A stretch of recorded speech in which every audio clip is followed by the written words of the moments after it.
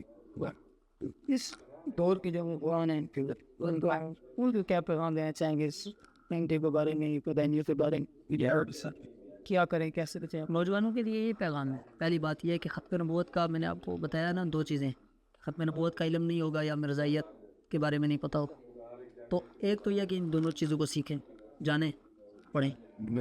دوسری بات یہ ہے کہ امام ابو حنیفہ رحمۃ اللہ علیہ نے ایک فتویٰ جاری کیا تھا کہ جو بندہ مرزائیت کسی مدعی نبوت، کوئی بھی نبوت کا دعویٰ کر دے نا، اس سے جب دلیل طلب کرے کہ بھائی بتا تیرے پاس کیا ثبوت ہے، کیا دلیل ہے کہ بھائی تو نبی، اب یہ جو ثبوت مانگنے والا ہے نا، یہ اسلام سے نکل کے کافر ہو جاتا ہے۔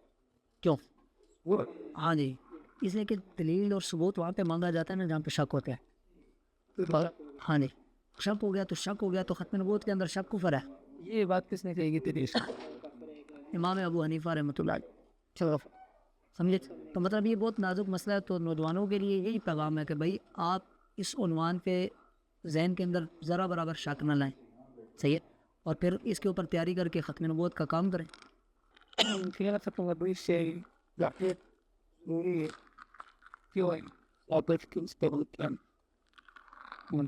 نبوت سے دیکھیں، منافقین کے بارے میں اللہ رب العالمین نے حضور صلی اللہ علیہ وسلم کو فرمایا کہ وَلَا تُصَلِّ عَلَىٰ أَحَدٍ مِّنْهُمْ مَاتَ أَبَدًا، ٹھیک ہے، یہ جب مر جائیں تو ان پہ آپ نے جنازہ بھی نہیں پڑھنا ہے، ان کی قبر پہ کھڑا بھی نہیں۔ آخری مقام تو یہی ہوتا ہے نا، سالوں اور کے روٹے ہوئے جو لوگ ہوتے ہیں جنازے پہ آ ہی جاتے، اللہ تعالیٰ نے کہا ہے کہ بھائی ان کے جنازہ بھی نہیں پڑھنا، اس حد تک ان سے نفرت کرو۔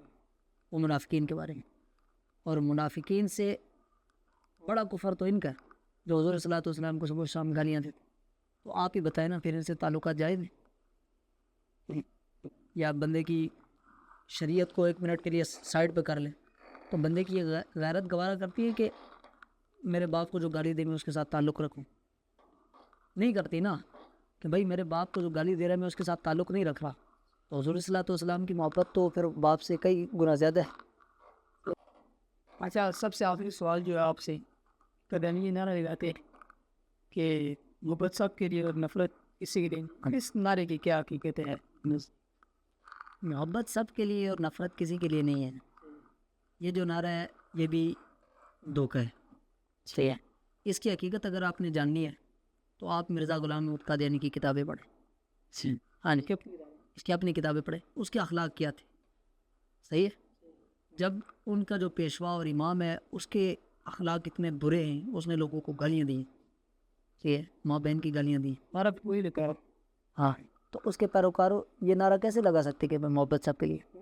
اس کے عقائد کو، اس کے نظریات کو آپ پھیلا رہے ہیں، اس نے تو لوگوں کے دل دکھائے ہوئے ہیں، گالیاں دی ہیں، ٹھیک ہے۔ مثال کے طور پر اس روحانی خزائن جو اس کی کتاب ہے، اس کی 11ویں جلد کے اندر صفحہ نمبر 291 اس کے اندر یہ کہتا ہے کہ حضرت عیسیٰ علیہ السلام جو تھے بڑے پاک باز تھے، بڑے مطہر تھے ان کا خاندان، صحیح ہے۔